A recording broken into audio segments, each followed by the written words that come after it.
शेगावीचे श्री संत गजानन महाराज हे कुठे प्रगटले, त्यामागची स्टोरी काय, आणि ते प्रगटल्यावर पहिल्यांदा कोणाला दिसले, आणि तुम्ही आता समाधी मंदिर बघितलं आणि जिथे प्रगटले ते स्थान तुम्हाला माहित आहे काय, तर चला व्हिडिओ पूर्ण बघा, सांगतोय.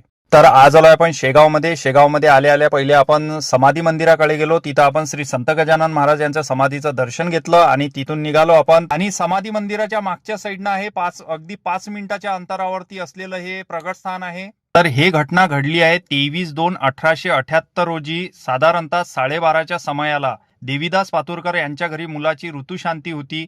त्या निमित्तानं तिथे जेवणाचा कार्यक्रम सुरू होता आणि बंकटलाल अग्रवाल जी आहेत ते आणि देवीदास पंत जेवायला यायचे राहिले, म्हणून देवीदास पातुरकर हे बाहेर उभे राहिले होते त्यांची वाट बघत. आणि त्यांच्या सेवेकऱ्यांना त्यांनी म्हटलं की हे दोघं जण कुठं राहिले, अजून जेवायला आले नाहीत.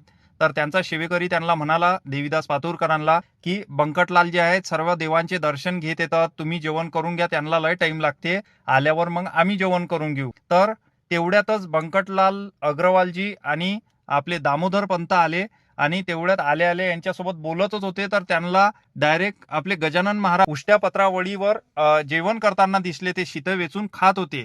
तर तेवढ्यातच बंकटलाल या दोघं तिघांना म्हणाले, कोणीतरी सिद्ध पुरुष असावा, असं बंकटलाल त्या दोघं तिघांना म्हणाले. तर दामोदर पंत त्यांना म्हणतात की हा कोणता सिद्ध पुरुष, असा कोणता सिद्ध पुरुष आहे.